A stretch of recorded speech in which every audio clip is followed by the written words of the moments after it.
no hacer que nadie pase el mal rato de tener que leerlo y tener que hablar, de tener que hacer estas palabras de captatio benevolentiae, de captación de benevolencia.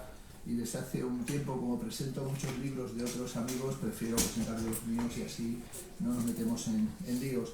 Quiero desde el principio agradecer a Juan Riancho Siboney, amigo desde hace tantos años, que pensara en la posibilidad de hacer el acto, que me llamara, sabiendo que estaría esta semana aquí en Santander, y me dijo, ¿por qué no aprovechas y presentas el libro? Y me habló además que los actos aquí en la librería tenían pues muchísimo público, como con todo lo que sucede. Además, una librería, cuando he entrado la primera vez que vengo, pues veo que enorme, con un gran fondo y con actividades, es decir, que felicitaciones a la librería. Bueno, como voy a empezar con cuestiones muy personales para luego explicar algunas cosas del libro. Tengo una relación emocional o afectiva e intelectual muy antigua con la ciudad de Santander, sobre todo porque para mí, como para otros de mi generación y de generaciones sucesivas, Santander está inevitablemente asociado a los cursos de verano de la Universidad Menéndez Pelayo en su época heroica, es decir, cuando los cursos de aquí de la Menéndez Pelayo eran sin ningún género de dudas los más importantes cursos de verano que se hacían. Y bueno, yo cuando era estudiante pues tenía esa especie de sueño de que algún día podía venir como becario a la Menéndez Pelayo, y la cosa fue tan rara que con 18 años me pidieron que viniera de profesor, y entonces estuve desde el principio dando clases aquí en la Menéndez Pelayo durante muchos años, en la época en la que venían pues prácticamente todos los profesores y teóricos más importantes del momento. Recuerdo el año en el que se hizo el curso sobre pintura española, sobre arte español, que hizo Francisco Calvo Serraller, en que trajo aquí a los pintores más importantes del momento, y podía uno pasar a lo mejor la tarde cenando y charlando con Antoni Tapies o con Antonio Saura, Dayo Villalba, Luis Gordillo. Y en aquella situación, pues como digo, desde entonces mi recuerdo y mi relación con Santander ha estado muy vinculado, en primer lugar a la Menéndez Pelayo, luego también los años en los que he venido como jurado a las becas de la Botín, y también en otras ocasiones que he venido sencillamente con la familia a disfrutar de la ciudad. No había venido nunca a presentar un libro o a hablar de un libro que yo hubiera escrito, y aquí se da la oportunidad con este libro que he titulado Sin escapatoria en el planeta de los simios, que tiene un subtítulo Maquinaciones y perplejidades sobre arte contemporáneo. Yo tengo la manía, una de las múltiples manías que tengo, que es la de poner títulos muy largos y la de poner siempre títulos y subtítulos, y la verdad es que luego podría poner títulos, subtítulos y subtítulo del subtítulo, porque me parece que en realidad en el título se encuentra tal vez a veces la síntesis o lo más importante de lo que el libro propone. Este libro, Sin escapatoria en el planeta de los simios, es el cierre de una trilogía publicada en esta editorial Fórcola, y es una editorial con la que tuve una relación bastante curiosa o particular. Yo escribo sin parar, es una patología, entonces eso me ha llevado a escribir 57 libros individuales o personales y 340 libros colectivos, pero es como otro que se dedica a mascar pipas o le gusta el regaliz, pues a mí no me puedo parar ni refrenar, y por lo tanto he publicado en muchas editoriales, y tengo una política con respecto a lo que escribo, que es que la primera editorial que lo acepta es a la que se lo doy, es decir, no espero nunca a ver si a veces me dicen, pero ¿por qué no me llaman otras editoriales? ¿Por qué no nos has dado el libro a nosotros? Pues porque llegaste más tarde, es decir, el primero que llama y atiende, pues escribo, dejo una nota en la red que he terminado un libro, y a veces pues llama a alguien ese mismo día, oye, que lo publicamos. En este caso, Fórcola, pues resulta que era un editor al que yo no conocía de nada, pero vino a escuchar una conferencia en un sitio tan raro como el Corte Inglés. Estaba dando una conferencia en el Corte Inglés, y de hecho había 5 personas en un sitio que se llama Ámbito Cultural, y estaba allí, y la verdad es que la sensación no era precisamente sino inquietante o siniestra o inhóspita, y entonces al terminar me dijo, he abierto una editorial, ¿me darías un libro? Y dije, sí, lo terminé antes de ayer, que era verdad, lo terminé antes de ayer, y entonces yo no sabía si la editorial, pues qué publicaba, cómo era, ni qué diseño tenía, pero me dijo que la editorial, el sello era Fórcola, y dije, el libro es para ti. Es más, le dije, voy a hacer 2 más, voy a hacer 3 libros que no sabía que iban a tratar, por el nombre de la editorial. Fórcola es un elemento de la góndola, es decir, la fórcola es ese elemento que permite llevar el remo, el único remo que lleva la góndola, y yo tengo pues una enorme y antigua pasión veneciana, y he tenido casa incluso en Venecia muchos años, en la pequeña vía del Specchieri, la calle de los Espejitos, y entonces dije, pues un tipo que ha puesto el título Fórcola es porque tiene también seguramente una cierta relación o le fascina algo de esa extraña ciudad que es la ciudad de Venecia, y además seguramente ha sufrido, como todos los que han ido a Venecia, la cara dura de los gondoleros, ¿no? Es decir, esa actitud de los gondoleros que te cobran 100 o 200 euros por llevarte un tramo, se permiten cantarte porque no te puedes bajar de una góndola canciones napolitanas o venecianas, y al mismo tiempo se van riendo de ti porque una góndola es un ataúd cuasi bizantino, ¿no?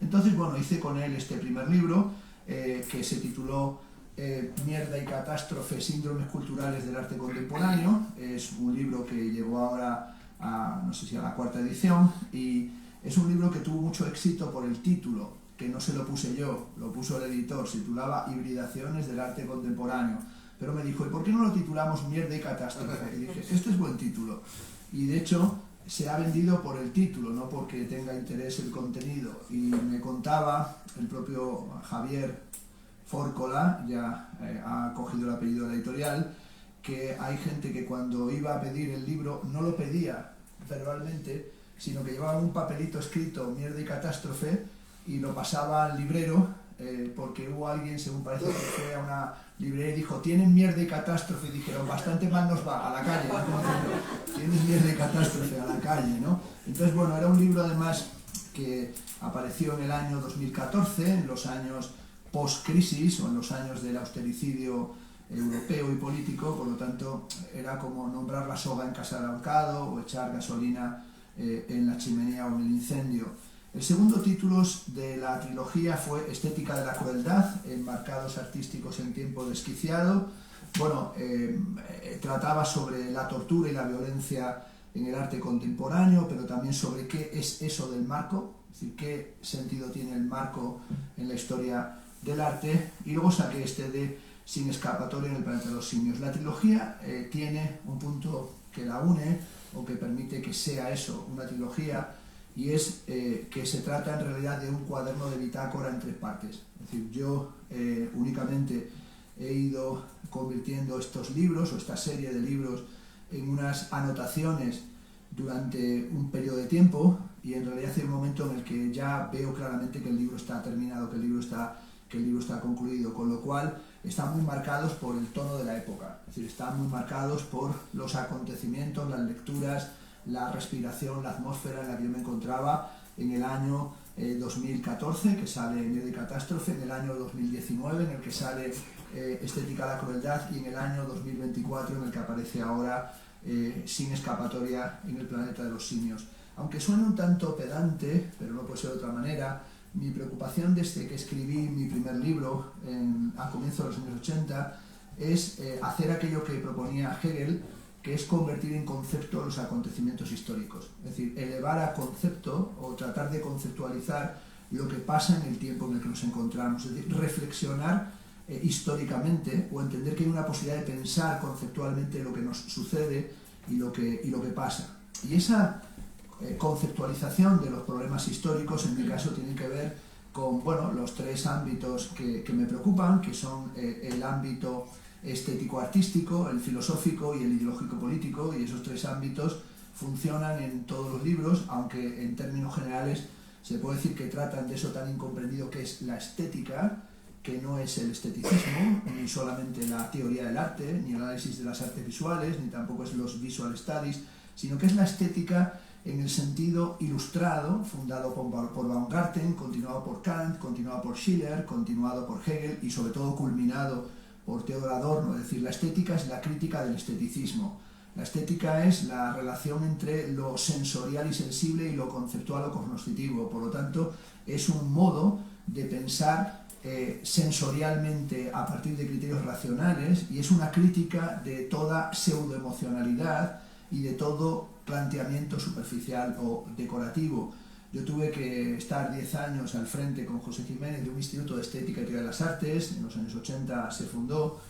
Todavía creo que ahora es un hito de una cierta época, bueno, un hito por los profesores que pasaban, ¿no? Por allí fue una época en la que invitábamos a venir por vez primera, sobre todo porque habían venido durante el tiempo del franquismo, a Susan Sontag, a Jacques Derrida, a Jean Baudrillard, a Deleuze Guattari, a Rosalind Krauss, a Hal Foster, a Frederick Jameson, que nunca habían pisado nuestro país, y eso nos permitió tratar a un montón de teóricos.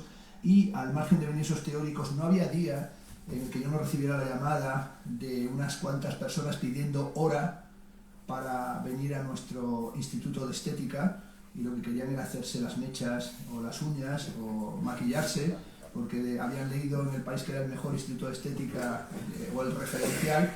Entonces querían que Jiménez y yo nos dedicábamos al nobilísimo arte del esteticien o de la estética, pero nosotros no les dábamos hora a nadie.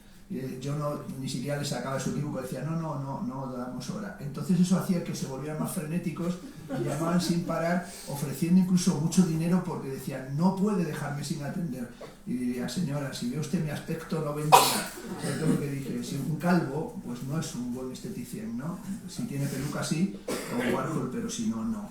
Bueno, ¿qué es lo que atraviesa los tres libros, Miel de catástrofe, Estética de la crueldad, Sin escapatoria, El planeta de los simios? Pues bueno, en realidad trata de las inflexiones de la contemporaneidad, o el tema subyacente en mis libros desde hace por lo menos 30 años, que es la cuestión tan básica de qué es lo contemporáneo del arte contemporáneo. Es decir, de qué somos contemporáneos y por qué tenemos tantas impresionantes tendencias anticontemporáneas y hasta neófobas o retardatarias y nostálgicas. Decía el gran escultor y teórico, que en mi opinión es tan importante como teórico que como escultor, Jorge Oteiza, que un país que no tiene diseño contemporáneo, teatro contemporáneo, música contemporánea o danza contemporánea, no puede jactarse de un arte del pasado que ni siquiera contribuyó a realizar. Es decir, no podemos ser neófobos, es decir, no podemos ser defensores de un arte tradicional o canónico si no hemos contribuido a pensar o a modificar la situación del tiempo en el que inevitablemente vivimos. ¿Qué es, por tanto, esta contemporaneidad? Bueno, de una manera muy sintética, que todos vamos a entender que más o menos tiene su aquel, podemos hablar de que la contemporaneidad está marcada por una serie de inflexiones demoledoras o por acontecimientos traumáticos que todo el mundo tiene presentes. El primero sería ese análisis de la contemporaneidad que en muchos libros he planteado, que se establece a partir de la fecha del año 1989. Todo el mundo lo sabe. La caída del muro de Berlín, como gran acontecimiento que anuncia el final del bloque del Este y el final de la Unión Soviética, los años de la glasnost, de la perestroika, de Mikhail Gorbachev, pero también el año 1989 es el año en el que el teórico Francis Fukuyama, que trabajaba para el Departamento de Defensa de los Estados Unidos para la CIA, publica su famoso ensayo El fin de la historia y el último hombre, ¿no? Ese es el comienzo de una cierta comprensión de la contemporaneidad, que es la ideología fundacional de la globalización y también del triunfo planetario, o del comienzo del triunfo planetario del neoliberalismo. La segunda gran inflexión de la contemporaneidad es otra demolición, es otra caída, que es la que inaugura el siglo en el que vivimos, el XXI, que es la caída del World Trade Center, el atentado a las Torres Gemelas del 11 de septiembre, que es sin duda un acontecimiento que todos los que estamos aquí hemos vivido. Podemos haber olvidado que estábamos haciendo otro día de nuestra vida, pero todo el mundo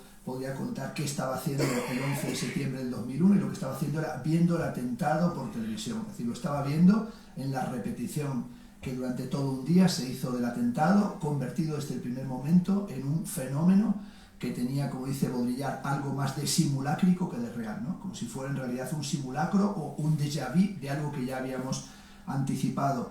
Al efecto o a la importancia que tiene el atentado del World Trade Center en la cultura contemporánea y en nuestra comprensión del mundo, dediqué un libro entero, que es un libro, bueno, este sí que pasó totalmente desapercibido, que se titula, como la película de David Fincher, Fight Club, el club de la lucha, y es un libro en el que traté el fenómeno de la violencia, de los efectos que tuvo el atentado del World Trade Center, y en realidad era un diálogo con tres libros que salieron el 11 de septiembre del 2002, que fue el libro de Slavoj Žižek, Welcome to the Desert of the Real, bienvenidos al desierto de lo real, la famosa frase de Matrix de las Wachowski que sale de Baudrillard, un libro también que apareció de Baudrillard que se llama In the Spirit of Terrorism, en el espíritu del terrorismo, y uno de Paul Virilio que se llama Ground Zero, grado cero, el solar del World Trade Center.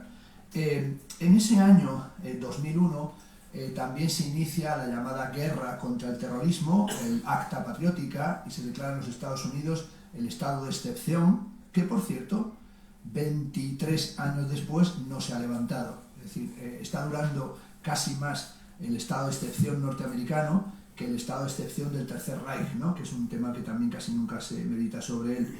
El siguiente acontecimiento fue, y es un tema también crucial en esta serie de estos 3 libros, fue la crisis del capitalismo financiero que se reveló en el año 2007-2008 y subsiguientes, ¿no? Esa crisis del capitalismo financiero es otra demolición, es una caída todavía más dura tal vez que la del propio muro de Berlín, que la de las propias Torres Gemelas. Cae el sistema del turbocapitalismo, del apalancamiento, de las stock options, de la venta de casas, de los créditos basura, etcétera, etcétera. Y a ese asunto de cómo afectaba la crisis económica al cambio artístico dediqué otro libro entero que se llama Arte y Política en el tiempo de la estafa global, que es una cosa que además me obsesionó mucho, me llevó un año entero a estar, decidí matricularme en la London School of Economics para estudiar economía cuando ya estaba lejos de la época en la que me estudié una carrera, porque me di cuenta de que lo que se contaba sobre la crisis económica no tenía prácticamente casi nada que ver con lo que uno apenas estudiara economía se daría cuenta de lo que estaba sucediendo. La siguiente gran situación que afectó a estos 3 libros fue el año 2011, y especialmente todo el movimiento del año de indignación, que como sabéis comenzó en Túnez, en la primavera tunecina, continuó en la Plaza Tarik del Cairo, continuó en la Plaza Sintagma de Atenas, continuó en las acampadas en la ciudad de Madrid y en otras ciudades en España, y terminó sobre todo con ocupar Wall Street, que por cierto, como pequeña indicación y recordatorio, el libro de David Graeber, Somos el 99%, cuenta que el origen de ocupar Wall Street fue unas reuniones de trotskistas y anarquistas neoyorquinos en el downtown de Manhattan, a las que llegaron 4 miembros de la Acampada Sol.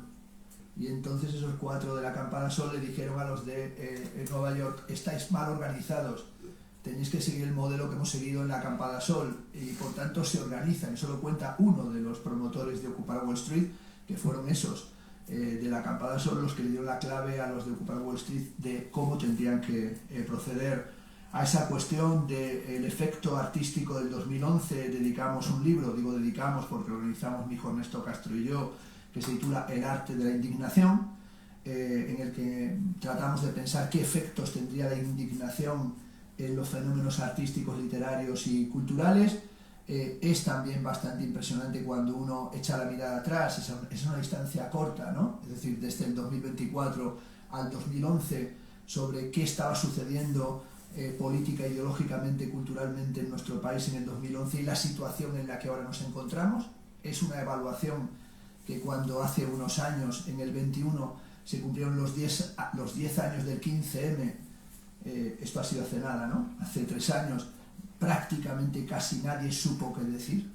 Es decir, era imposible en realidad empezar a teclear en el ordenador porque una década, 10 años, habían sido suficientes para conseguir una sensación de fracaso colectivo y sobre todo fracaso de una sensación de que algún cambio se pudiera producir. Y por tanto sí creo que esa fue una situación curiosa. A nosotros, a mí y a muchos, a mi hijo y a mí, una de las cosas que nos ha interesado es no dejar pasar los acontecimientos como si no tuvieran relación con lo que nos pasa. Es decir, no dejar que la historia y los acontecimientos sucedan y tú estar ahí moviendo los pulgares como si fueras un monje renacentista o medieval, sino en realidad tratar de pensar cómo eso está afectando a las cosas que se están haciendo, estableciendo una conectividad que es en realidad tanto la de lo metafórico cuanto lo de lo catastrófico, ¿no? Como sabéis, la imagen más bella de metáfora es la que propuso el conde de Lautréamont en los Cantos de Maldoror, que retomaba André Breton hace un siglo, en 1924, cuando en su manifiesto del surrealismo dice: bello como el encuentro casual de un paraguas y una máquina de coser sobre una mesa de disección. Esa es una idea de la metáfora, la conexión de lo heterogéneo, la conexión de lo que no está conectado, La otra forma de conectar lo que no tiene relación entre sí es la teoría de las catástrofes, que dice: el aleteo de una mariposa en la Amazonía provoca un trastorno meteorológico en Londres. Yo he tratado siempre de utilizar esas dos ideas, la de El Conde de Lautremont y la de la teoría de las catástrofes, para ver cómo las cosas pueden ser conectadas. Creo que en realidad los libros, no digo si los míos lo son o no, pero los libros que me parece que son interesantes son los libros que te permiten comprender que hay conexiones que no son evidentes, es decir, cuestiones que deberían ser conectadas para permitirte pensar críticamente en el tiempo en el que te encuentras. Y la última de las demoliciones, y es la que marca concretamente Sin escapatoria en el planeta de los simios, es la de otra gran demolición. En realidad, quien tenga en torno a 50, 60 y más años pues de profesión debería imprimirse una tarjeta que diría experto en demoliciones, ¿no? Como la que tenía el barón de Haussmann en París, que decía artista demoledor, porque ha asistido a todas las demoliciones imaginables y no le faltaría ninguna. Pues la última es evidentemente la pandemia de la COVID de marzo del año 2020, es decir, hace prácticamente nada, ¿no? Y ahí, sin duda, en ese momento de la pandemia de la COVID, surge este libro Sin escapatoria en el planeta de los simios, porque particularmente, y sabéis cada uno cómo se afectó. A mí la forma en la que me afectó la pandemia es sencillamente la de que yo llevaba pues 30 años o algo más de 30 años viajando por todo el mundo y sin parar en mi casa pues prácticamente casi nunca. Había años en los que estaba más de 200 días fuera de casa, y eso quiere decir que me pasaba pues temporadas en Japón, pasaba temporadas también en el Báltico, en Suecia, en los Estados Unidos, en América Latina, montando exposiciones en todos esos lugares o dando clases en universidades fuera de España. Y de repente el día 19 de marzo del 2020, estando dando una conferencia en el Círculo de las Artes, al bajarme el presidente Juan Miguel Hernández de León me dijo: mañana nos confinan.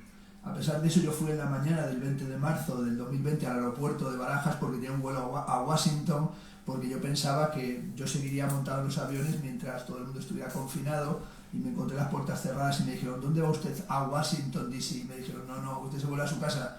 Y me tiré como todos, pues esos meses encerrado en mi casa, en una situación que no había nunca experimentado. Y en ese tiempo me di cuenta de lo equivocado que había estado tantos años, porque como en casa es una chorrada, no se está en ningún sitio. Es decir, acabo de venir caminando aquí hasta la librería y he pasado por una tienda y me he encontrado una obra de arte total que tenéis en Santander. La he grabado, es en una tienda que está enfrente del Banco de Santander, que pone remate total, últimas semanas. Y cuando he visto remate total, digo, esto en la cabeza te resuena. Pero es que al lado tienen unas bolsas de plástico que se llaman texturas, que dice: quiero volver a casa. Parece una frase de ET, el extraterrestre, en mi casa, teléfono, ¿no? Que quería volver a casa. Pues yo también pensé eso, quiero volver a casa. Y estando en casa me di cuenta de que en casa se está muy bien, que además da tiempo para leer todavía más, que se puede escribir más, y eso fue hasta peligrosísimo, porque ya encerrado en mi casa pues me escribí pues un montón de libros. Y hubo un momento que me dijo mi mujer: va a haber que talar la Amazonía entera por la cantidad de libros que estás escribiendo. Pero me lo pasaba bomba, porque no tenía que ir a dar ni conferencias, ni viajar, ni hacer nada, sino solo leer y escribir. Y ahí surge Sin escapatoria, el planeta de los simios, y el libro que es, o hace pareja con él, que se publicó antes, que se titula Cuidado y peligro de sí. Decidí leer, hubo quien durante la pandemia decidió leerse La náusea, ¿verdad? Diario de la peste, se leyeron a Sartre, a Camus, a Daniel Defoe. Y realmente yo es que hay gente que creo que tiene tendencia sadomasoquista. Si estás chungo, no te puedes poner a leer esos libros, porque te va a dar una bajona que no te vas a recuperar en toda la vida. No va a haber psicoanalista ni terapeuta que te saque de ahí. Yo me dediqué a leer libros sobre las prácticas monásticas bizantinas y posteriores, y entonces estuve leyendo sobre qué es vivir en un convento, sobre todo con la idea de la idiorritmia, es decir, qué significa vivir juntos y estando al mismo tiempo separados, es decir, cuando desaparece la sociedad.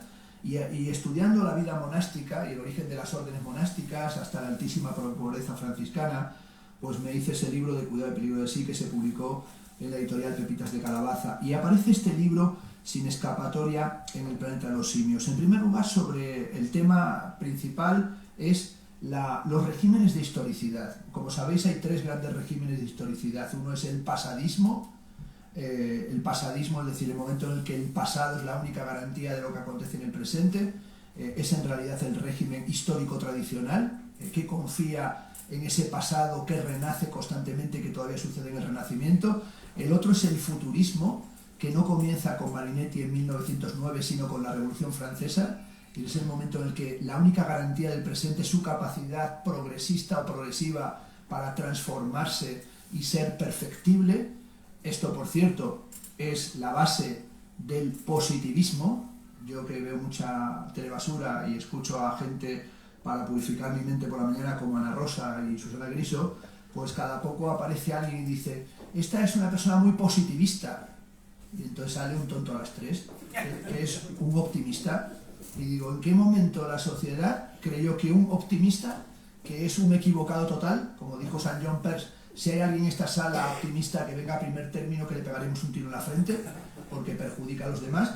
¿Cómo se pudo entender que el optimismo era positivismo? El positivismo es la sociología científica, es la confianza en la técnica y en la meritocracia y la tecnocracia como aquello que garantiza un futuro mejor que el presente, ¿no? Y esto es en realidad el futurismo. Y luego estaría el tercer régimen, que es el que se inaugura en el siglo XX y especialmente a partir del año 60 del siglo XX, que es el presentismo. Solo tiene legitimidad el presente, no hay nada del pasado que garantice ningún tipo de comprensión de nuestro mundo, y desaparecen todas las visiones utópicas, y cualquiera que hable de lo que acontece en el futuro sencillamente nos parecerá un iluminado, un gurú, un estafador ideológico. En esta reflexión que hago aquí, que no es lo que el libro, lo que estoy contando es lo que no está en el libro, porque yo tengo la manía de cuando termino un libro y lo cuento es lo que en el libro, luego hay gente que lo lee y dice, pero lo que el libro cuenta no es lo que has contado en la presentación, pues faltaría más, ¿para que voy a contar lo que está ahí escrito? Pues bueno, cuando pienso en el libro, pues me doy cuenta que el libro tiene un referente que ha ido surgiendo en los últimos años, que yo no me esperaba que apareciera. Es más, a mi mujer le enferma que le cite tan frecuentemente, y es que desde hace unos 6 años me fui dando cuenta de que había un autor que yo no podía leer, pero no podía hacerlo por razones casi psicosomáticas y me producía urticaria, pero sin embargo en realidad me perseguía por las esquinas de mi laberíntico cerebro, que es José Ortega y Gasset. Pues por cuestiones generacionales a mí me pasaba que cuando empecé en la carrera en el año 80, pues entró un profesor que además era el que había escrito el manual de filosofía de Coe, Navarro Cordón, y era profesor de metafísica, y dijo: bueno, tenéis que leeros, si es obligatorio, a Ortega y Zubiri. Y yo venía de mi pueblo, de Plasencia, he sido compañero de pupitre de Roberto Iniesta de Extremoduro, y dije yo: lo que me faltaba. ¿Qué dijo? Dije yo no he venido hasta Madrid para leer a Ortega y Zubiri. O sea, yo he venido del pueblo y me ha costado mucho venir hasta aquí, y aquí tiene que ser gente más moderna. Me dijo: usted no sabe nada, se va a tener que leer a Ortega y Zubiri. Le cogí una manía tremenda a Ortega, que no fue en realidad a Ortega, fue a los orteguianos. Todo lo que termina en iano es penoso, ¿no? Yo soy orteguiano, yo soy Foucaultiano, yo soy marxiano, pues muy bien, pues me parece que suena mal. Pues en realidad esto de los orteguianos me parecía que era una gente un poco casposa y viejuna, que si habían sido pensadores poco mérito habían tenido, que habían sido más bien colaboracionistas intelectuales, y decidí no acercarme a Ortega ni bajo tortura, ni que me obligaran, y si me examiné de Ortega siempre fue para rellenar papeles y decir que era un impresentable y tal y cual. Pero como a veces estás peleándote con un enemigo que ni siquiera conoces, por lo tanto estás haciendo el mayor de los ridículos, hace unos años empecé a leerme a Ortega y me llevé una gran sorpresa. Resulta que es un autor impresionante y es un autor insondable, y sobre todo lo que yo creía que era es lo contrario de lo que en realidad hizo. Ortega tuvo por misión pensar lo que llama el tema de nuestro tiempo, y el tema de Ortega es la razón histórica. Y yo me había ahorrado a Ortega y sencillamente había cometido un error garrafal, porque no me había dado cuenta de que Ortega es, como lo llaman algunos, el maestro en el erial. Es decir, a Ortega le tocó bregar con un tiempo realmente sórdido a más no poder. Ortega, que era, políticamente se ha discutido mucho de qué era, pero en realidad era un socialista y en cierta medida también un liberal, en el sentido gaditano de las Cortes de Cádiz, del liberalismo originario. Y Ortega se convirtió en un impresionante embajador cultural para este país. Hay que recordar que Ortega y Gasset dirigía Revista Occidente, con la que yo colaboro hace tantos años, pero a su vez tenía un periódico, El Sol, tenía una editorial, Espasa Calpe, hacía programas en la radio, encargaba traducciones. Cuando uno revisa Revista Occidente lo que publicaba, por ejemplo, él publicaba algunos textos de Walter Gropius, el arquitecto, en español antes de que se publicaran en Alemania, que publicaba textos de Arnold Toynbee antes en la Revista Occidente que aparecieran en inglés, que traducía textos de Heidegger que todavía no se estaban publicando en Alemania, que traducía poemas de T.S. Eliot, que encargó la traducción de las obras completas de Sigmund Freud. Me di cuenta que había dado la espalda al único anfitrión cultural que ha tenido este país, del calibre que él tuvo, además contemporáneo, de figuras verdaderamente impresionantes, y también con una serie de discípulos y discípulas de alto calado, especialmente la más famosa de ellas, evidentemente María Zambrano. Y aunque yo había tenido mucha relación personal con María Zambrano, había estado tantas ocasiones con ella y la escuché pensar en voz alta, sin embargo nunca me hizo ninguna vindicación de Ortega, sabiendo la importancia que había tenido para ella. Y yo le entré a Ortega, tiene una frase Ortega muy buena que dice: no hay río que no tenga vado, ni hombre que no tenga portillo. Yo le entré a Ortega y Gasset por un texto de 5 páginas que se titula Ensayo sobre el marco. El marco, ¿no? ¿Qué es el marco del arte? Son de esas perlas que tiene Ortega, que de repente tiene pues un ensayo sobre el fútbol, que hoy nos une también, digo al terminar, a los seguidores del Barça, como yo.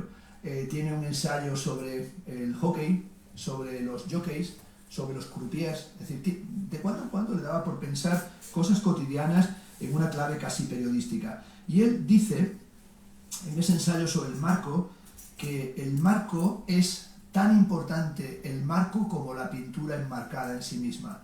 Y que el marco es, dice Ortega, la síntesis de su teoría filosófica, que como todo el mundo sabe, dice: yo soy yo y mis circunstancias. La circunstancia es el marco.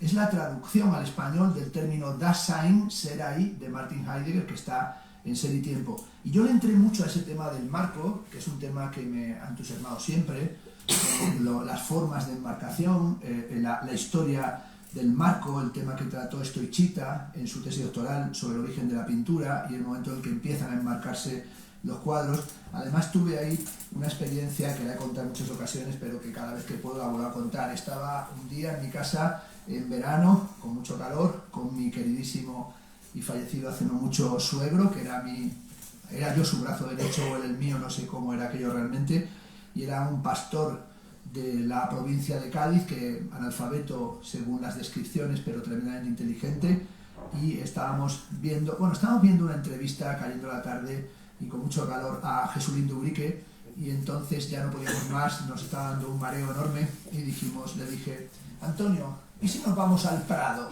Y me dijo: hace mucho calor a esta hora en el Prado, y me dijo: no, ¿qué hacemos ahora en el campo? Dije: no, al Prado. Y dije: es un museo. Y me dice: ¿y está en el campo? Entramos en una conversación como de Faimino y cansado, ¿no? ¿Por qué llamáis el Prado a un museo? Pues bueno, no lo pude explicar. Dije: bueno, es que hay una pradera, pero ¿dónde está en Madrid? Y dijo: no, eso de los museos, eso es muy duro, yo no he entrado nunca y solamente me falta a mí ir a un museo y no sé nada, soy un analfabeto, ¿para qué voy a ir? Y le llevé a las rastras prácticamente. Entró a ver el museo y llevábamos poco y me dijo: maravilloso, es que no sé por qué no me has traído antes. Y estaba emocionado, pero una emoción. No le expliqué nada, a pesar de mi tendencia charlatanística, porque vi que estaba emocionado y me iba ponderando todo, la maravilla que estaba viendo, lo impresionante que era el Prado. Dije: esto es un efecto de antropología cultural, una especie de sensorio común, casi kantiano, de que accedía al arte sin conocer el arte. Era como lo que llama Platón el saber del esclavo. Y al terminar le dije: Antonio, me has quedado asombrado, ¿estás fascinado con el museo? Dijo: sí, no he visto obras de este calibre no se han visto jamás. Esto hay que decir, no he visto nunca marcos tan perfectos. Yo no sabía que él se dedicaba a la carpintería metálica y que habías hecho carpintería de ventanas y de puertas, por tanto, para el sistema enmarcado. Y entonces volví sobre mis pasos, lo he contado muchas veces, y me explicó el Museo del Prado por los sistemas de enmarcado y los ingletes que él vio que tenía cada uno de los marcos. Nunca me había parado a pensar eso. Pero ¿qué es lo que nos enseña? Que la historia del arte es la historia de las miradas que nos enseñan cosas diferentes sobre los cuadros. Y a mí me enseñó Ortega a pensar a partir de él de otra manera, y especialmente cuando revisé su magno ensayo publicado hace 99 años, titulado La deshumanización del arte. La deshumanización del arte es, en buena medida, la más importante de las teorías de la vanguardia. No hay ninguna, creo, de ese calibre. La única cosa es que la escribió un señor en Madrid, pero citamos siempre por inercia a Benjamin y citamos por inercia a Renato Poggioli o a Peter Burger y a otros, pero en realidad la teoría de la vanguardia de Ortega no solo es más sólida, sino que es previa y históricamente tiene mucha más importancia. Ese momento en el que Ortega escribe La deshumanización del arte y tiene junto a él a Guillermo de Torre y también especialmente al gran vanguardista Ramón Gómez la Serna, que es tan importante como Marinetti, y esto no es una exageración, esto lo reconoció Marinetti cuando fue a Madrid y acudió a la Sagrada Cripta de Pombo, hizo un discurso delante de Ramón Gómez la Serna reconociendo la prioridad de Ramón Gómez la Serna respecto a él, como en París lo hizo Jean Cocteau frente a Ortega y Ramón Gómez la Serna. Es decir, que ahí también hay que evitar cualquier complejo, no es megalomanía, es evitar los complejos, ¿no? Y el tema de Ortega y Gasset en relación con el arte, especialmente en 1924-1925, es el de el elitismo del arte contemporáneo. Es decir, ¿por qué el arte contemporáneo es tan impopular? Es decir, ¿por qué es tan difícil que haya una pedagogía del arte o el arte se convierta en aquello que Schiller reclamaba en las cartas su vocación estética a la humanidad? Es decir, que no sea solamente algo que entienden los happy few, un clan, un grupo que ya está iniciado en el arte, que tiene en cierta medida el manual de instrucciones. Esta cuestión de la reflexión sobre el elitismo o sobre el antielitismo y sobre un arte artístico, un arte que solamente entienden en alguna medida los artistas, es una de las claves de sin escapatoria en el planeta de los simios, y de hecho tiene un capítulo, el más importante en mi opinión, que se titula Empantanados en lo real, la deshumanización reloaded. Utilizó este término de recargado, recordando Matrix recargado. Es decir, cómo pensar hoy, 100 años después, el arte contemporáneo es elitista, es antielitista, es popular, es impopular, está deshumanizado o es poshumano. Es decir, qué relación tiene con la idea de lo humano, que es un tema que creo que muchas veces pasamos por encima. Intentando dar un cierre a la presentación, cuando apareció el primero de los comentarios en la prensa sobre este libro, han aparecido algunos, por cierto, bastante laudatorios, y lo agradezco. Es verdad que están escritos algunos de ellos por amigos y no sé si lo han hecho por no molestarme más, pero uno que era bastante laudatorio en el ABC Cultural, claro, es donde yo colaboro y no me va a poner mal en la casa en la que colaboro, pues la jefa Laura Revuelta dijo: un libro importantísimo, un libro lleno de referencias, de citas y tal y cual, pero en un momento dado dice: es una contribución más de este impresionante gruñón. Me gustó porque en medio de los elogios venía algo que era claramente una descalificación. Me llamaron gruñón, y la verdad es que al principio dije: bueno, pues ¿qué es esto de que me llamen gruñón? Pero luego me gustó y pensé que tal vez en medio del buen rollismo, que hoy hay que ser buen rollista, ¿no? Hay que tener buen rollo y ser afectuoso y dar mucha pomada y viva Porú y quién sabe qué, pues no está mal ser un poco gruñón, y me gustó ese calificativo. A lo mejor dijo gruñón, pero a mí me gustaría matizar. Puede que sea gruñón, pero más bien me gustaría pensar que soy intempestivo. Es decir, que me dedico a la crítica intempestiva en el sentido nietzscheano, cuando Nietzsche dijo: no puedo ser optimista, pero tampoco puedo ser meramente pesimista, o en todo caso soy un pesimista de la fuerza, porque si se es nihilista y se entiende que solo sucede lo peor, tal vez hay que tener como contrapeso del pesimismo la jovialidad.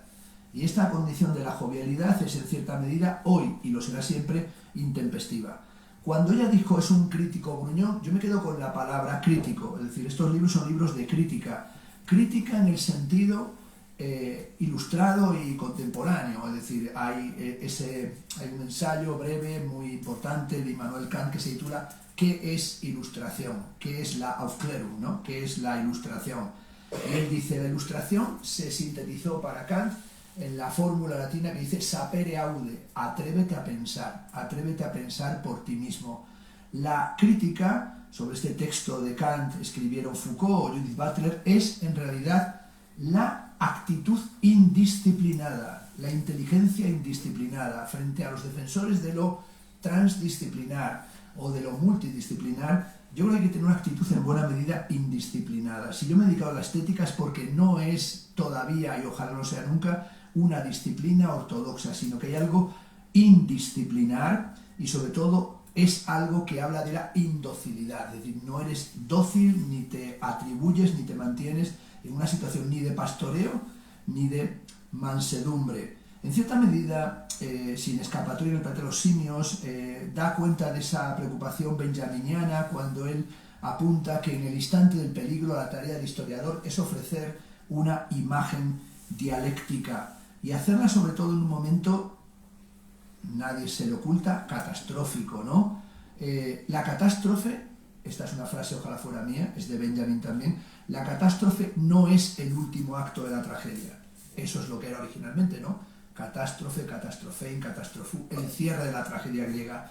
La catástrofe es que las cosas sigan siendo igual. Es decir, el día de la marmota es la catástrofe. Es decir, que las cosas no cambien, esa es la catástrofe. Que todo siga como una pomada y un pasteleo y un pantano del que no te sacas ni como el varón de Munchausen tirándote de los pelos. Esa es una situación que además se experimenta y la puede experimentar uno como una sensación abominable y realmente de cul-de-sac, ¿no? Sin escapatoria. A mí me pasa cada vez que vuelvo a mi pueblo. Es decir, veo que la frase de la catástrofe es que las cosas sigan siendo igual, es cuando ves que no hay salida y sobre todo que tampoco tú eres capaz de contribuir a que haya tal cosa. Esa sensación de que no hay ningún tipo de escapatoria es en realidad un diálogo que hay que hacer, o que yo quiero hacer, con el realismo capitalista. Es decir, es un diálogo con el realismo capitalista, entendiendo por tal el realismo capitalista tal y como lo tematizó Mark Fisher en su libro, en el libro que publica en vida. Luego de Fisher ha salido todo, es decir, en esta librería, que es lo que tienen fondo de editoriales enteras, tendrán caja negra todos los libros y entonces tendrán de todos los libros de Fisher, pero en realidad el que él publica, porque acaban de salir incluso las lecciones que dio en el último año, las que dio justo cuando se suicida, ¿no? Pues bueno, Fisher escribe ese libro, Realismo Capitalista, que es un libro epocal, es un libro que ha leído prácticamente toda la gente que le interesa la teoría actual, y él dice que el realismo capitalista es la materialización de la famosa frase de Jameson, que cita Zizek y se la atribuyen a Zizek, pero de Jameson, que dice: es más fácil imaginar el fin del mundo que el final del capitalismo. Es decir, se acabará el mundo y no terminará el capitalismo. Es decir, el realismo capitalista es el status quo. Esto es lo que hay. Y ese status quo, ¿cómo se inicia? Se inicia con Margaret Thatcher. Thatcher, cuando gana las elecciones, nos habréis visto The Crown, y en The Crown los capítulos de Thatcher, la reina de Inglaterra, son bastante buenos, aunque yo creo que no dan todo el perfil del personaje. Thatcher llega a hacerse con el cargo y acabar con los laboristas, destrozarles, con una campaña que le hace Charles Saatchi, que hoy es más recordado o conocido como coleccionista que como en realidad experto en marketing o publicista, y lleva dos lemas de campaña. Uno es "There is no alternative", no hay alternativa a la izquierda. Esto es lo que hay, no hay alternativa. Y el otro lema es más fuerte, que es "no existe la sociedad". Que uno gane unas elecciones con una frase de no existe la sociedad, él dice solamente existen las familias, añadió Margaret Thatcher. Es decir, el conservadurismo es un familiarismo, y ese familiarismo es en realidad el realismo capitalista, que es este planeta de los simios sin escapatoria, o es aquello que él intentó estudiar cuando estudió lo que llamó comunismo ácido. El libro trata de la distopía, la utopía, la contrautopía. ¿Qué pasó con la utopía? Cuando yo entré en la universidad, perdón por esta cosa de nuevo biográfica, todavía algunos profesores sin vergüenza, no que eran sin vergüenza, sino sin vergüenza, es decir, sin sentirse mal, podían pronunciar la palabra utopía, y los alumnos hasta nos sentíamos motivados porque creíamos que estábamos llamados a transformar algo. Daba igual que no estuvieran dispuestos a cambiar nada, ¿no? En realidad tenían casi una sensación de que todo se mantendría girando en las mismas circunstancias, ¿no? Y como una especie de gatopardismo ideológico. Pero desde hace muchos tiempos prácticamente nadie puede pronunciar la palabra utopía sin sentir la amargura en la boca al pronunciarla. Pensemos, por ejemplo, en el destino de los libros de Marcuse. Es decir, en los 80 todavía los libros de Marcuse circulaban de mano en mano, y hasta llegaba pues un compañero que te decía, no te puedes dejar de leer El hombre sin atributos, no te puedes dejar de leer el libro El hombre unidimensional, no te puedes dejar de leer Eros y civilización, tienes que leerte Razón y revolución. Es decir, los libros de Marcuse parecía que eran un material insustituible. Ya en los años 90, con todo el reflujo del posmodernismo a la española, que fue la movida madrileña y la de Vigo y las que se dieron en Valencia y en otros lugares, los libros de Marcuse estaban enterrados en lo más profundo de las bibliotecas y a veces saldados directamente sin que nadie quisiera pagar ni un euro por ellos. Sin embargo, es significativo, Marcuse, como todo lo que tuvo alguna energía, retorna como un tsunami. Es decir, hoy, quien no esté leyendo a Marcuse no está leyendo nada. Es decir, es la única forma de entender cómo los debates que se quisieron enterrar pues retornan como retorna lo reprimido. Y en esa reflexión sobre distopía, utopía contra utopía, decidí incluir en el libro, y es un azar fabuloso, decidí incluir un capítulo que se titula El mundo sin nosotros, consideraciones a partir del imaginario utópico ambiental de Santiago Talavera. Es decir, en un libro en el que no hay en el índice ningún nombre propio, sí hay un nombre propio, que es el del artista Santiago Talavera, que está además aquí con nosotros y que es la razón por la que yo estoy en Santander. Y es que estamos, esto es como un anuncio, ¿no? Un sketch. Estamos inaugurando el jueves de esta semana en la nave Sotoliva la exposición de Santiago Talavera aquí, y ha sido pues una enorme fortuna que pudiéramos montar ese proyecto. Quise incluir aquí en el libro este capítulo sobre Santiago Talavera como una toma de tierra, como también dice Bruno Latour, donde aterrizamos. Me parecía que era importante aterrizar los conceptos. Bueno, creo que hay que aterrizar siempre los conceptos, ¿no?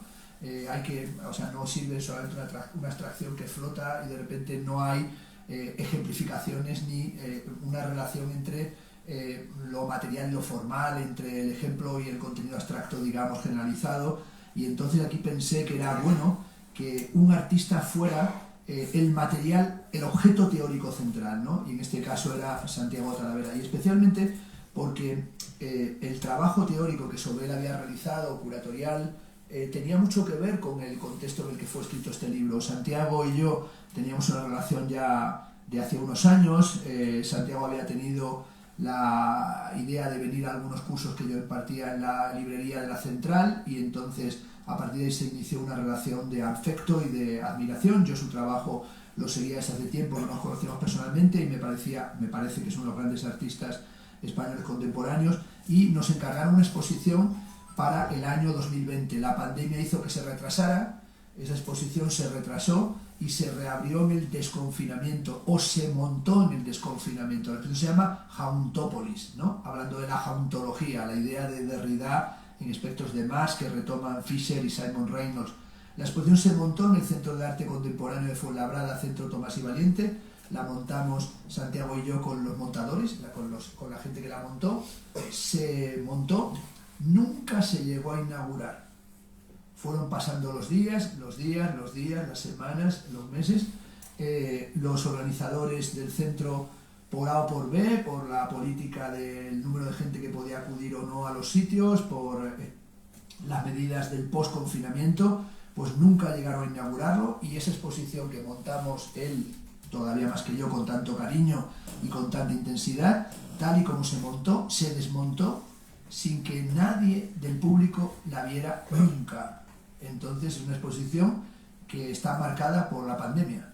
Desde ese momento a los dos nos quedó una situación pues extrañísima, porque hubo que desmontarla y nadie la visitó. Y si eres un artista, aquí hay algunos artistas, y has estado trabajando años pintando, preparando tu obra, y montas y nunca inauguras y se clausura y para casa, pues la sensación es aberrante, es decir, te da una depresión tremenda. Y justamente al terminar dije, esto no puede quedar aquí. Yo tengo que seguir escribiendo sobre Santiago, tenemos que darle salida a esta frustración y no podemos hacerlo de cualquier manera. Está en el libro, esa es una de las razones.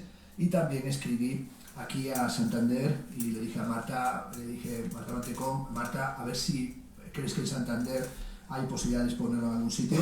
Y hace no mucho nos llamaron de Nave Sotoliva, oye, ¿por qué no lo hacéis? Y estamos presentando una exposición cuya primera edición nadie vio, y espero que esta la vea alguien, porque si no, entonces será una exposición que tú debes pensar que Santiago y yo somos los gafes del universo, es decir, que tenemos una mala vibración impresionante.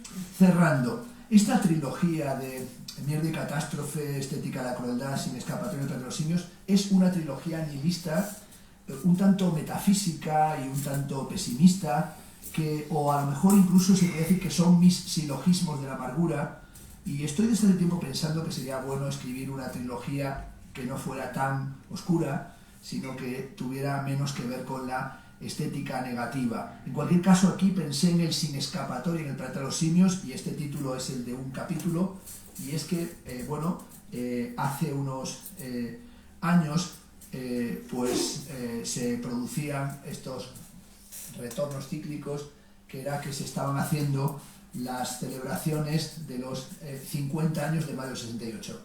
Y entonces, bueno, con Mayo 68 pues lo mismo, que fue Mayo 68, cada uno dando su opinión. Hasta Sarkozy dijo que él era un ejemplo de Mayo 68 y dije, la cosa se está poniendo muy jodida. Y entonces, bueno, Rajoy tomó la palabra y dijo sí, y dijo él, a mí me interesa mucho lo acontecido en septiembre del 68. Iba a decir mayo, pero Rajoy va un poco a su bola y se confundió de mes. Por lo tanto dije en septiembre del 68. Y yo, aprovechando eso de que Rajoy dijo en septiembre, preparé el número en septiembre del 68, que era ¿qué pasó en septiembre del 68? Porque dije, a lo mejor Rajoy es un vidente histórico, y entonces dije, y saqué 50 años después una reflexión sobre qué pasó en septiembre del 68. Bueno, ¿qué pasó en ese año? Y en el mes de septiembre se presentaron 5 películas, o una de ellas en septiembre, que son 5 películas que inauguran formas del cine que no existían y que a partir de ahí van a ser cruciales. Y encargué para la revista Occidente 5 ensayos sobre esas 5 películas. Las películas son 2001, Odisea del Espacio. A lo mejor se refería a Rajoy. A mí me interesa lo que pasó, que se estrenó lo de Stanley Kubrick. ¿Qué opinas del 68? Yo lo de Stanley Kubrick, ¿no? Dije, el genio de las galletas, ¿no?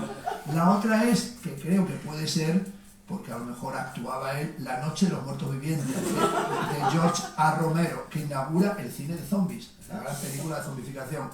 La otra es Memorias del Subdesarrollo, ¿no? La película de Alea, una gran película cubana, un peliculón. La otra es Teorema, de Pierpaolo Pasolini, sublime, ¿no? Esa se la encargué a Alberto Ruiz de Samaniego.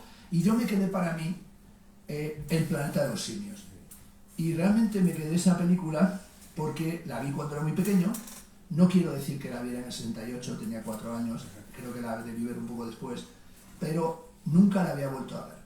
Recuerdo, quien la viera de pequeño lo sabe, yo me quedé horrorizado. O sea, yo no quise volver ni a verla.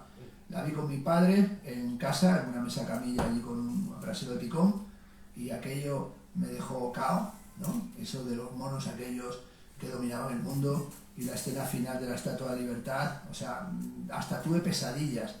Recuerdo más las pesadillas que la película. Y entonces, cuando de repente esa frase de Rajoy me orientó hacia septiembre del 68, pues dije, hombre, pues es el año del Planeta de los Simios, y volví a verla. Quiero decir que la vi en ese momento otra vez. Había visto las secuelas, las precuelas, las que vinieron después. Y me acordaba de la película como una película aterradora. Lo que no sabía es que era una mierda de película. O sea, no me acordaba. Qué mala es, por Dios. O sea, es una cosa... Pero realmente, cuando la volví a ver, me pareció cómica. Es que está todo mal. Es como que no tienen presupuesto, ¿no? Los extraterrestres se han bajado de un ovni de cartón. Los monos son monstruos disfrazados. Es decir, que es una cosa penosa. Pero sobre todo me di cuenta que era una película que no aguantaba el paso del tiempo, y entonces decidí leerme la novela, que tampoco me la había leído en su momento. Me leí la novela de la que viene la película. La novela es extraordinaria, y la novela sigue siendo una fuente para todo, y sobre todo esa imagen final de la Estatua de Libertad, ¿no? Y el protagonista, ¿no? Hijos de puta, lo habéis hecho. Es decir, el planeta de los simios es la Tierra.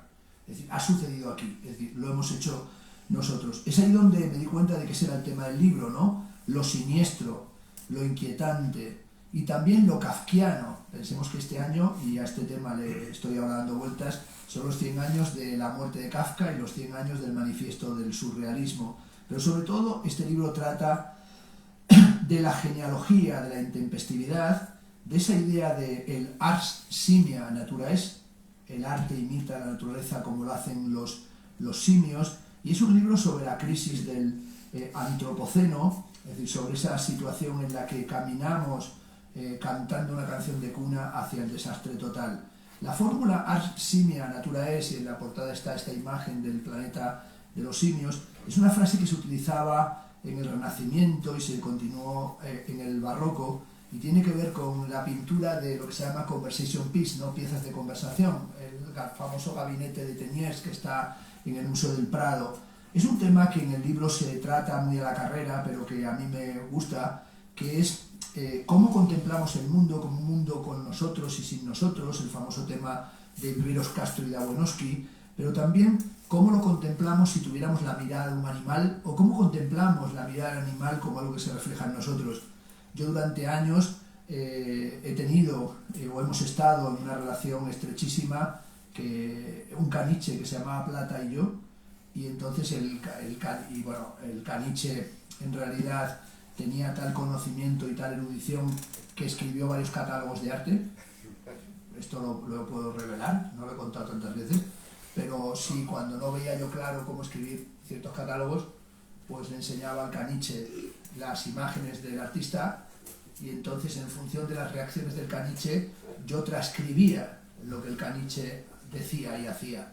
Por ejemplo, hice un catálogo para Ciria que está exponiendo Naves del Gamazo, y lo hizo el caniche, y entonces yo enseñaba las obras, y entonces el caniche a veces movía la cabeza como ese, entonces yo veía que ese cuadro no, entonces lo escribía el caniche y tal, o intentaba tocarlo y entonces decía que era una pintura táctil, o cabeceaba, entonces yo analizaba, y Plata se llama el caniche, y yo entrábamos en serias relaciones. Hizo como 4 o 5 catálogos que están entre los mejores textos míos de catálogo, que son del caniche, que no quería hablar porque despreciaba lo que yo decía, pero comprobé un día que sabía alemán, porque le leí fragmentos de la fenomenología en alemán, y entonces cuando fui a cambiar de página, paró la página con la pata y casi la volteó como para decir, insiste, como diciendo, no la has leído bien, pronuncia mejor esta parte.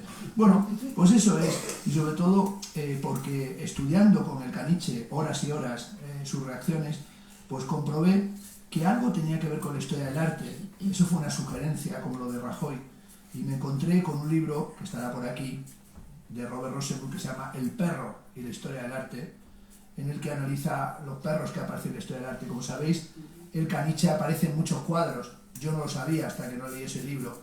Por ejemplo, en los cuadros de Gabinete Aficionado aparecen monos, papagayos, loros y caniches y otros perros. Cuando aparecen esto por el único claro y termino, cuando aparecen los papagayos y las aves exótico-tropicales, esa parte del cuadro son los cuadros malos del Gabinete del Aficionado. Donde están los monos son los cuadros de naturalismo mimético y solamente académicos. Donde están los perros comunes es donde hay demasiada turbulencia barroca, y donde están los caniches están las obras maestras. Porque los caniches, si volvéis sobre vuestra historia del arte, la que tengáis, levantan la pata, por ejemplo en Teniers, y señalan, y la diagonal de la pata del caniche señala siempre hacia Rafael Sanzio, o señala hacia Vermeer, o señala hacia Delacroix más adelante. Quiere decir que eran críticos de arte, pero nadie ha transcrito sus críticas salvo un servidor, y por tanto ha hecho una contribución a la historia zoológica, perruna, de la crítica artística. Bueno, el libro, como digo, este del Planeta de los Simios, es en realidad, y termino, únicamente una forma apasionada y pulsional de seguir escribiendo sobre lo que me gusta, y terminaré con la cita que abre el libro, que es de la Deshumanización del arte de Ortega, que dice: el artista que ahora nos invita a que contemplemos un arte, lo que hace es ayudarnos a contemplar un arte que es una broma, que es esencialmente la burla de sí mismo. Que el arte sea una broma, que el arte sea una burla, que el arte tenga carácter humorístico, no es malo, es su condición necesaria. No hay, decía Ramón Gómez la Serna, situación en nuestra vida, no hay momento en nuestra vida, por trágico que sea, que no necesite de unas gotas de buen humor. Muchas gracias.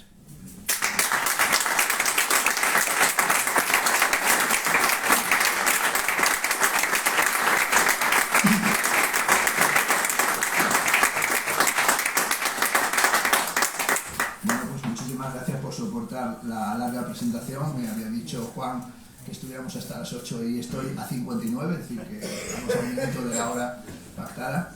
Bueno, como siempre en estas cuestiones estoy a... Si alguien quiere que se dedique el libro, lo hago encantado. Si alguien quiere, bueno, si alguien quiere hacer una pregunta, también encantado de contestarla, pero no sé si hay ánimo para hacerla.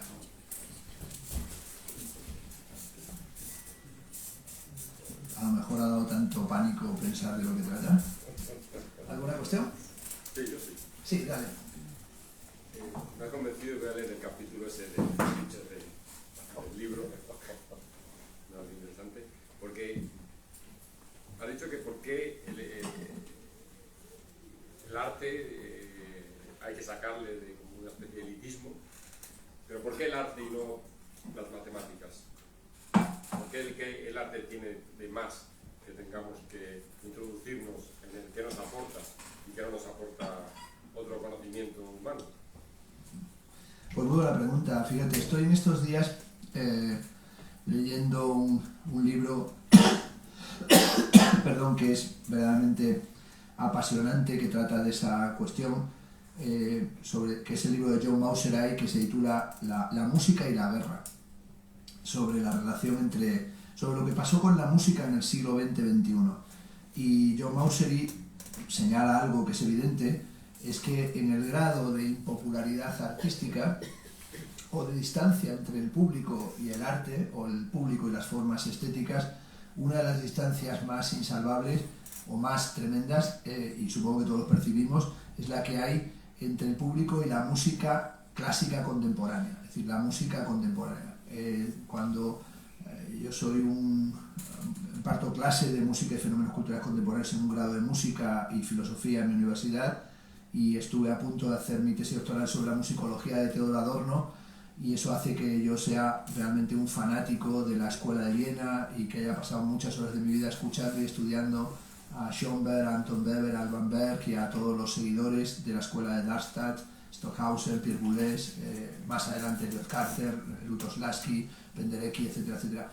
Pero la mayor parte de la gente culta, o que además tiene aspiraciones culturales y que le interesa la cultura, se encuentra muy desubicada y muy distante de lo que sucede, por ejemplo, en el campo de la música, hasta el punto de que no es inusual que cuando están escuchando una composición atonal, serial o decafónica, se les haga insufrible, o incluso te digan apágalo. Eso me pasa en mi casa, por ejemplo, que mi mujer, que es catedrática de filosofía, cuando tengo que escuchar a Schoenberg o a Weber o a todos estos con cascos, que eso ya es torturante, ¿no? Pero si me los quito y estoy escuchando porque ella no está, llega y dice, quítalo por Dios. Como que me pongo los nervios, me deshace los nervios. En ese sentido, la música, por ejemplo, se ha convertido en el gran arte elitista, y Mauseray dice tal vez sea porque no nos hemos dado cuenta que la música contemporánea clásica no es la vanguardista que estableció Nicolás Nabokov, o que estableció Pierre Boulez, o que estableció Stockhausen, o que se estableció los seguidores de John Cage, sino que la música clásica contemporánea es la música de las películas.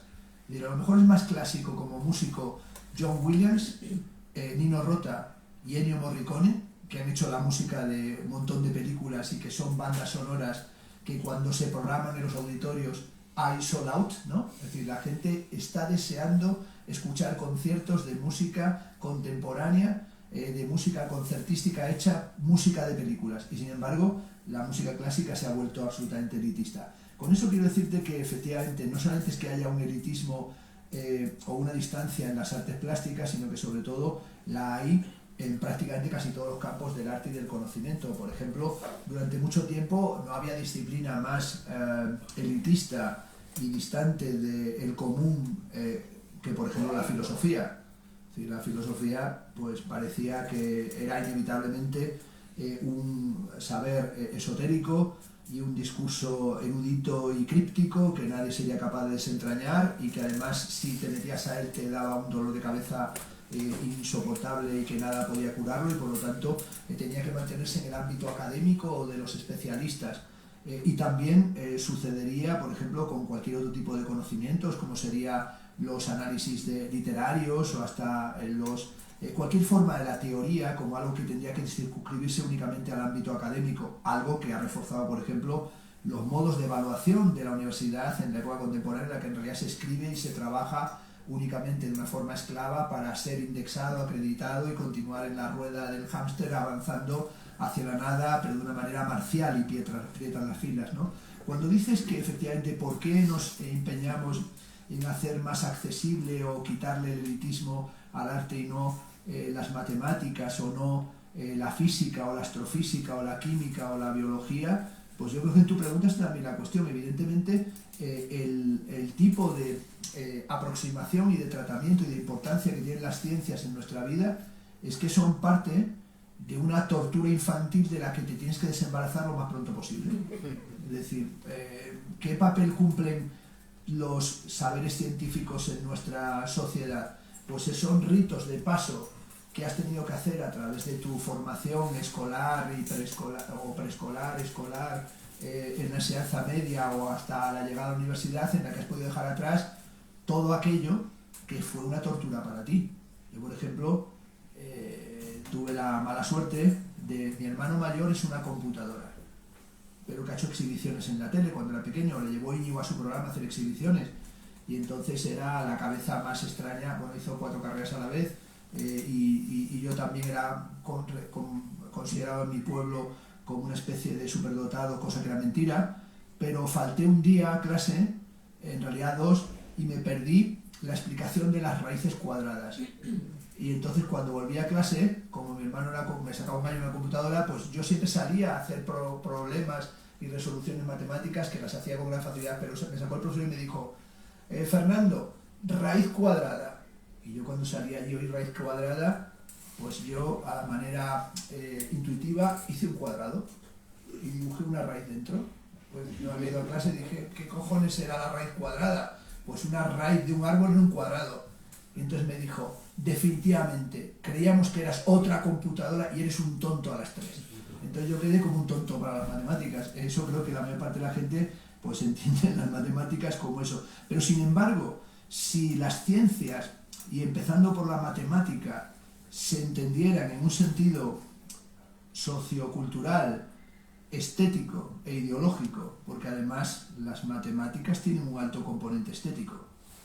Es decir, las soluciones más hermosas son las soluciones matemáticas, y sobre todo todos aquellos que hayan estudiado lógica formal o lógica matemática o teoría de conjuntos y teoría de modelos, como fue mi caso, y que hayamos sido más wittgensteinianos que otra cosa hasta dejarlo de serlo más adelante, tendremos claro que la matemática debería ser lo que la palabra la define, matemática, lo que se comprende, eso significa en griego, ¿no? En ese sentido, la matemática es la base de la música, la matemática es la posibilidad de que algo sea comprensible. Cuando hablamos de la matemática pitagórica, no es la matemática en el sentido de los modelos de matematización imperantes a través de la historia del dominio y la esclavización y la sofronización de las mentes infantiles. La matemática es la posibilidad de comprensión de un mundo que tiene que ver con una geometría que no es descriptiva, sino que es emocional. Por eso cuando pone en la Academia Platónica, aquí que no entiende nadie que no sepa geometría, no se refiere a alguien que llega, yo sé geometría.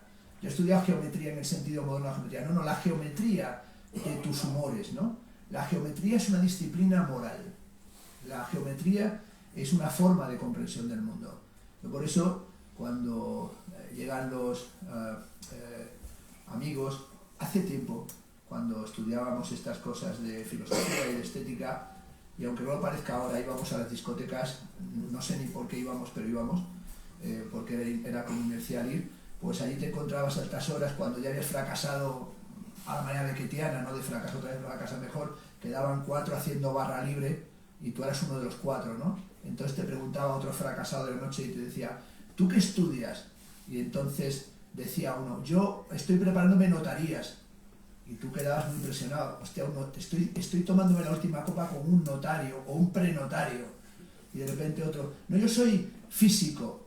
Y entonces tú decías, ya el último, yo soy filósofo. Ah, pobre desgraciado, este es un filósofo. No, es que soy esteta. Te miraban como una cucaracha kafkiana. Hacía un esteta, un tío de estética. Estamos aquí un notario, uno de Teleco. Yo soy de Teleco, y un prenotario de Teleco y un arquitecto inspectore que como dice Alejandro Lasota, un arquitecto tiene que ir siempre con un traje de primera categoría porque en cualquier momento puede ser objeto de homenaje. O sea, están aquí todos los homenajes, un esteta, hacían así como, aunque estuvieran borrachos se retiraban, pues no, este es un esteta.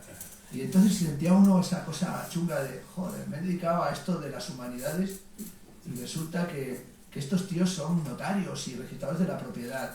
Pero hoy, esos cuando a veces, porque la noche es como Adinio me confunde, voy a un local y me encuentro allí con unos tíos con corbata, ¿no? Que han estudiado ADE, que ya hacer eso es como para que los apalen en cualquier actividad, es ADE, Administración de Empresas, no sé qué. Entonces voy yo directamente sobrio. Señores, ¿qué han estudiado ustedes? No, yo Administración de Empresas. Yo soy registrador de propiedad y digo, sois escoria. Entonces me acodo yo allí como autoridad, sois escoria. Pero tú que has estudiado estética y teoría de las artes, a sus órdenes. ¿Cómo? Claro que sí. O sea, hoy en día el gran vuelco es que hoy las matemáticas, la física, la química, todo eso es filfa. Lo único que tiene hoy fuerza es la estética. Todos los demás son unos pobres desgraciados que se han equivocado completamente. La estética, sencillamente, puedes hablar de Pitita Ridruejo y nadie te lo va a decir nada, porque tú eres un esteta. Puedes hablar de Isabel Presley, de las adicciones del hijo de la Pantoja. O sea, tienes muchos temas. Ellos, soy administrador de la propiedad. Así eres. Vas a reuniones de vecinos, ¿no? O sea, eres uno de los que va a ver si funciona el ascensor.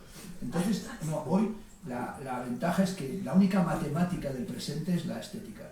Es decir, hoy, realmente, el único tema que hoy preocupa, y nos preocupa, es que aquella famosa frase de estudias o diseñas, que era de la movida, hoy lo único que alguien puede ser para que por la calle no le fusilen en el paredón es un creativo, es un esteta. Van por ahí reptiles o gentes, no saben dónde va, pero de repente sale un esteta, le hacen pasillo, caen pétalos desde los balcones, un esteta. Porque lo dijo Steve Jobs, es decir, hoy en día todos los computacionales, cibernéticos, matemáticos están obligados a reconocer que el único ámbito que gobierna el mundo es la creatividad. Eso es siliconiano, eso no es ni siquiera bueno, pero hoy en día la matemática, por ejemplo, uno que estaba obsesionado con la matemática era, por ejemplo, Palazuelo. Era un toda su obra es matemática. Y me acuerdo cuando yo lo conocí, había reaparecido. A mucha gente, yo mismo creía que estaba muerto. Es una cosa que a veces pasa, ¿no? Que te hablan de un artista y entonces yo tengo eso me pasa y es tremendo, lo llama y soy tal y digo, pero no estabas muerto, porque y a veces creo que llaman de parte de, ¿no? Y es que el artista tiene mucha resistencia a pesar de todo, ¿no? Y entonces Palazuelo, cuando reapareció en Soledad Lorenzo, pues creíamos muchos que había muerto. No se sabía de él, se sabía que era un gran pintor, amigo de Chillida, tal cual, que les había interesado mucho la matemática, que se habían acercado a grandes matemáticos franceses, que había sido a tirar los números de Cantor, etcétera, etcétera. Y de repente nos citó, él dijo que quería conocer a 3 críticos y nos citó en Soledad Lorenzo. Yo no sé a quién eran los otros 2, pero vi volver cómo gritaban a uno y le llamaban ignorante y le insultaron, le llamaron de todo. Y yo dije, vaya por Dios, este Palazuelo lo que está insultando. Y al que bajó y vi que venía insultadito, era Calvo Serrayer. Y entonces me dijo Soledad, pasa. Y dije, coño, pero ya baja uno insultado. Entonces yo cuando llegué me dijo, no serás tan impresentable como el otro. Y dije, ¿no? Y entonces me dijo, mira, le he mandado a tomar por culo. Yo lo oí a gritos, porque no ha sabido contestarme una pregunta. Vamos a ver, ¿cuál es la definición de número en los presocráticos? Eso me lo preguntó, esa es la primera frase que me dijo Palazuelo. ¿Cuál es la definición de número en los presocráticos? Y dije yo, ¿de verdad? Le dije, mira, la definición de número ¿en quién? En Anaximandro, en Tales, y entonces se quedó, dije, de acuerdo a Kigri Raven, y dijo, perdón. Dije, mira, no te conozco más que de referencias. Tú serás un pintor que se preocupa por la matemática, yo me he estudiado los presocráticos.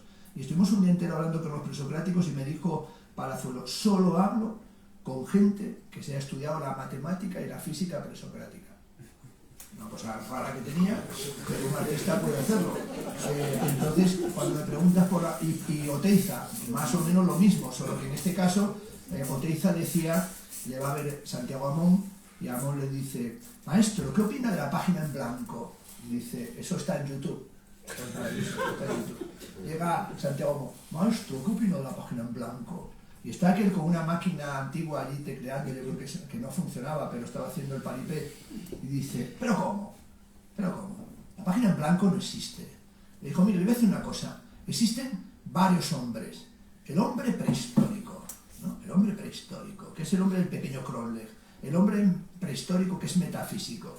Existe el hombre de la edad de piedra, el hombre de la edad de hierro, el hombre industrial, el hombre de la Revolución Francesa y el vasco, que es prehistórico de la edad de piedra, del hierro y revolucionario. Y el vasco es el matemático. Entonces Santiago Amón se quedó frío como diciendo, me ha quedado claro. No quiero ni preguntar. Porque, pues esto, tu pregunta de si es importante la matemática, sí. Si es en el sentido pitagórico, por supuesto, lo que se comprende. El problema hoy básicamente del arte y del elitismo es que el arte no es que sea elitista ni antielitista, es que no se quiere pensar que haya nada que comprender. Tú cuando vas, ya acaba de ser las ferias de arte, Arco, Jazz Madrid, Art Madrid, Urbanity, lo hablábamos esta mañana con Juan y con Santiago, cuando va uno a todos estos eventos del arte, y si uno estando en esos eventos del arte hiciera la pregunta que tú me has hecho y de repente con un megáfono en medio de los pasillos de Arco o de Urbanity dijera, ¿y qué pasa con la matemática? Un poco como por lanzar una pregunta, como, ¿qué pasa con la matemática? La gente diría, oye, tómate un botellín de Mao. Buena pregunta. Ven aquí y tómate un botellín. Porque cuando uno va por ahí, por los pasillos de las ferias de arte, que son sintomáticamente o psicoanalíticamente espacios pues casi decisivos, uno ve un ecosistema que no es ni elitista ni antielitista, es sencillamente de gente que vive en la burbuja de una felicidad que produce dolor de barriga, ¿no? Como, no sé si durante la pandemia os pasó, y aquí terminaría, yo estaba intentando solamente leer y escribir, pero un día me llamó mi hija y me dijo, papá, ¿tú tienes TikTok? Y dije, no había oído hablar de TikTok. Y dijo, hazte TikTok, que está muy bien. Entonces, aquí no sé si hay alguien que tenga TikTok, tal vez no, pero entré entonces en TikTok. ¿Y qué es lo que vi allí? Si alguien lo sigue. Pues estaba todo el rato las cifras de los muertos, los hospitales, la situación tremenda que había, y de repente había un montón de gente sin mascarilla, en tanga y en bañador, con unos cuerpos perfectos, haciendo baile, tin, tan, tan, tan, tin, tan, tan, haciendo chanes, y yo dije, yo quiero estar en TikTok. Yo quiero, a partir de ahora, ponerme un tanga y salir todos los días por la mañana y hacer un baile en mi casa, en el cuarto de baño, y resbalar, mirarme con la bañera y fallecer así, pero el paraíso es TikTok. Es estar con el tanga gordo como un lechón, pero haciendo bailecitos y coreografías. Entonces esto es matemático, porque esa gente no hay sufrimiento, sencillamente hay happycracia.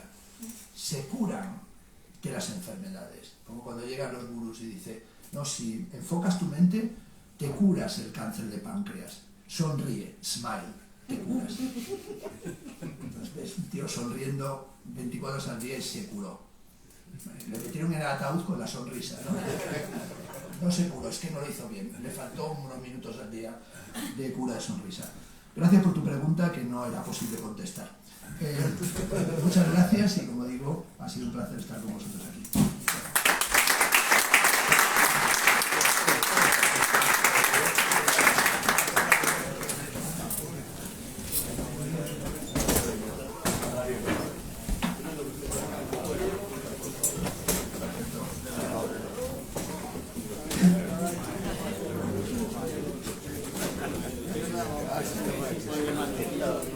Vale, si puede ser por la...